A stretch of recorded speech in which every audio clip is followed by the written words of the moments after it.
Ladies and gentlemen, welcome back to the channel. My name is Crypto Wealth, and today we're going to be talking about several news stories. Bybit has announced that they're going to stop taking USD transfers. That's crazy. Silvergate suspends their crypto payments network. We're going to be talking about that. And Tether may finally be getting exposed. And what kind of impact is that going to have on the market? We're going to be talking about some of this. Listen, all of this I think is somewhat bearish news, but I want you to understand I don't think they're going to ever be able to stop crypto. No matter what they can do, the genie is out of the bottle. I am a perma bull when it comes to Bitcoin, when it comes to Ethereum. I believe long term this technology is going to change the world, and there's no way it's going to ever truly be able to be stopped. It may be slowed down. They may try to put the movement on pause. They may discourage some citizens who are just looking for quick gains, but they're never going to be able to stop the blockchain. They're never going to be able to stop decentralized finance. And if you agree with me, do me a favor, smash that like button, click that bell notification icon, and click all. And of course, make certain you're subscribed. Let's go ahead and get into this. So Bybit has announced that they are going to suspend USD payments via bank transfer. Now they are working on some alternatives. They're saying you can still use the one-click buy option. Of course, that depends on what jurisdiction and state you're in because not everybody can use that option.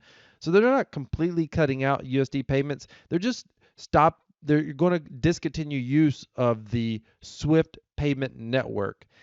I find this very interesting because we don't know why they've made this decision. The why they've made this decision is what I'm wondering about. Did they get a Wells notice? Are they seeing something possibly could be happening inside of the US? Are they worried about US regulators going after banks and telling banks that they can't purchase cryptocurrency? They can't allow transactions on crypto exchanges. They did that in the online poker space several years ago. The government basically made it illegal for banks to allow individuals to deposit onto an online poker site. However, what happened? About 10 to 15% of those players just started using cryptocurrency. The rest stopped playing. That just speaks to the power of cryptocurrency, by the way. I'm curious what's going on here. I don't necessarily think that they've got a clue. I think it's less likely they have a clue about the SWIFT system. I think it's most likely that they've gotten some sort of direct notice on their end from the U.S. government. So it's going to be interesting to see how this unfolds. Let me know what you think is going on here with Bybit. Now, personally, I don't use Bybit. I don't myself trade with leverage. I do some copy trading with traders that have good track records of using leverage. So I do follow some trades, and currently I make about $500 a month, but I don't do it on the Bybit platform myself. If you want to follow my journey, I've got a video coming out talking about kind of my copy trade journey for the past 3 months. I'm currently doing about $500 a month. And if you want to follow my journey, you can also go down in the description and subscribe. Follow my journey from $500 to $5,000 per month copy trading. Find out exactly what traders I'm using, how I pick traders to copy, my complete copy follow plan, and get started for less than $100. Honest, transparent updates. See what works, see what doesn't. So you can go down in the description, put in your name and email. You'll need to confirm your subscription, and once you do that, in the next couple of days, you'll get an email from me giving you further details with a video explanation as well. All right, let's move along. So Silvergate suspends the crypto payments network. Shares fall after hours. So Silvergate's in trouble. I think they may be insolvent, and this concerns me for a little bit because banking in general, exchanges in general, are highly profitable. I mean, think about it. You are holding money, and someone wants to transact. They want to swap their Bitcoin for USD. You make a fee. They want to swap their USD for Bitcoin. You make a fee. When you have a lot of volume, you make a lot of fees. I don't care if it's FTX. I don't care if it's these crypto exchanges. I don't care if it's banks. When I'm seeing that these banks are insolvent, I just find that concerning to me because they've made so much money. And part of it is they're operating kind of a fractional reserve system because they don't expect for there to be a quote unquote run on the bank. What's happening here, what's happening with FTX is almost like too many of these centralized entities crypto entities have kind of been in bed together, and this whole thing is starting to unravel. I think it speaks volumes for decentralized finance, and it just, listen, not your keys, not your crypto. I use crypto exchanges, but I'm going to tell you right now, you cannot leave a lot of money on a crypto exchange. When you find out about my copy trading strategy, for example, you'll find out that I scrape profits and pull it off of the exchanges. I mean, I highly recommend that if you have a lot of funds on an exchange in crypto, that you put them in a hardware wallet, whether it's a ledger, whatever it is. put it where you have the private keys and you're in control of it, because I've got a feeling that we're going to see that there's a lot more of these crypto companies that are insolvent. And I think that's exactly what's happened with Silvergate here as well. This is bad news for crypto. I mean, Silvergate was a great on and off ramp. There are other banks, but there are not a lot of other banks that can handle the amount of volume that Silvergate's. I mean, I know a lot of people are going to Signature Bank, I think it is now. There are not many banks that can handle, but so much volume coming from the crypto industry. If anything, I think this allows us as crypto consumers and crypto investors to become more aware of the risk of holding our crypto funds on a centralized exchange, whether that's Robinhood, whether it's I don't, it doesn't matter where it is. Webull, it doesn't matter. There are risks when you hold your funds on a centralized exchange, even if it is a U.S.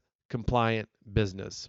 Next up, this is interesting. Stablecoin issuer Tether used bank accounts opened with falsified documents. Listen, most of us in crypto know that Tether has been a scam for quite some time. It's very interesting that they've been able to continue going on as long as they have. If you go through this document, this basically the Wall Street Journal, mainstream news and mainstream finance is just getting around to this. We've known for years Tether was doing some funny business, but essentially the Wall Street Journal has put out this expose, and CoinDesk is repeating it here, but they basically have done this expose on Tether and said, oh no, they use falsified documents. They're even using video all the way back in, where's it at? 2017. We're in 2023. This is 5-year-old news, by the way.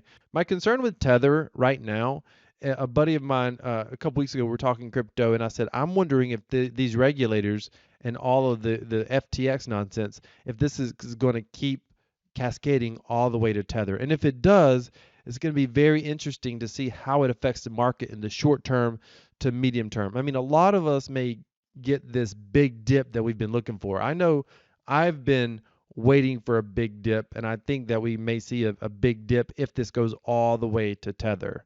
And then when I say a big dip, I mean the kind of dip that the rest of the crypto news freaks out about, and I'm going to be the buyer. And so I think that's definitely could happen if we go all the way to Tether. I think in some respects it really could hurt and undermine crypto because a lot of the value in Bitcoin has been created by Tether pumping the price. And if you don't understand that, I'm going to show you here in a moment how you can start to understand that. But that's kind of where a lot of the value in Tether has come from. I'm sorry, in Bitcoin has come from, but I don't know that unraveling Tether necessarily undermines that value either, if that makes sense. We'll just have to see, but I do think it would be horrible news, and I think it would be the ultimate FUD campaign that could ever exist in the media, by far, if Tether goes down. Most of us have been expecting at some point Tether is going to go down. I mean, I think this is why USDC, for example, was created. I think smart people understood Tether is absolutely a false shell game of finance. And this article basically alludes to that. If you really want to understand what's going on with Tether, I've got 2 resources that you can use. One is follow Bitfinex. Follow him on Twitter. I mean, he's got an axe to grind. This guy hates Tether. And practically every single day, several times a day, he's putting up content about Tether. It is literally not up for debate. Tether absolutely is a scam. It has absolutely been settled. If you want to see kind of the full story of Tether and kind of see kind of a history of their ongoing fraud, then I recommend that you come here and watch this video. I'll put it on the end screen here, exposing Tether, Bitcoin's biggest secret. This is a video by Coffeezilla, and it's about a 35-minute video. You will understand more than most people about what's going on with Tether the moment you watch this video. And again, I'll put it on the end screen. Ladies and gentlemen, I wanted to get you up to date with this crypto news, but again, they can't stop crypto. They may give us a chance to buy it. The price may dip. We may get another chance to average in or DCA in. But at the end of the day, I'm focusing on passive income. At the end of the day, I'm dollar cost averaging, and I'm constantly buying. That is my long-term strategy. That's not financial advice for you. I believe in cryptocurrency. I believe in this technology, and I believe it's going to change the world. But I'm not a financial advisor. I am simply a crypto enthusiast and a cryptocurrency YouTuber. Thank you so much for being here. Decentralized cryptocurrency equals freedom. This is Crypto Wealth. I'm out.